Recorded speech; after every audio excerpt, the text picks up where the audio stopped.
वफाकी काबीना की तश्कील पर मुशावरत मुकम्मल, नामों का हतमी शक्ल दे दी गई। आज हलफ उठाए जाने का इम्कान। पाकिस्तान पीपल्स पार्टी का IMF के साथ मुज़ाकरात का हिस्सा न बनने का ऐलान। काबीना में शामिल नहीं तो किस हैसियत में IMF से मुज़ाकरात करें। डॉनिश का प्रोग्राम दूसरा रुख में सलीम मांडवीवाला की बातचीत। आइन की पासदारी करते हुए जो मुनासिब समझा वो किया। आर्टिकल 6 के तहत मुकदमा चलाना है तो खुश आमदेद। साबिक सदर आरिफ अलवी की न्यूज कॉन्फ्रेंस मैंडेट तस्लीम करने पर जोर दे दिया। परवेज इलाही के खिलाफ गैर कानूनी भर्ती केस की समाअत आज होगी। लाहौर की एंटी करप्शन अदालत में फर्द जुर्म आयद किए जाने का इम्कान। जस्टिस नईम अख्तर अफगान ने बतौर सुप्रीम कोर्ट ऑफ पाकिस्तान के जज के हलफ उठा लिया। चीफ जस्टिस काजी फाइज ईसा जस्टिस नईम अख्तर अफगान से हलफ लेंगे।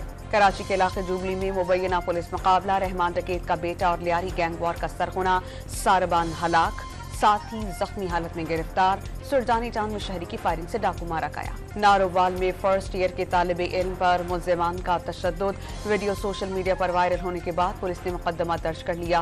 मुल्जिमान की गिरफ्तारी के लिए छापे जारी। माह रमजान मुबारक के आगाज के बावजूद गाजा पर इजरायली हमले जारी।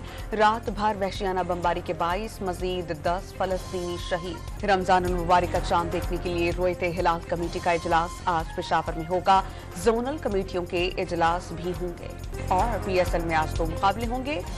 पहले कराची और पेशावर में मैच होगा, फिर कोयटा और मुल्तान में जोर पड़ेगा।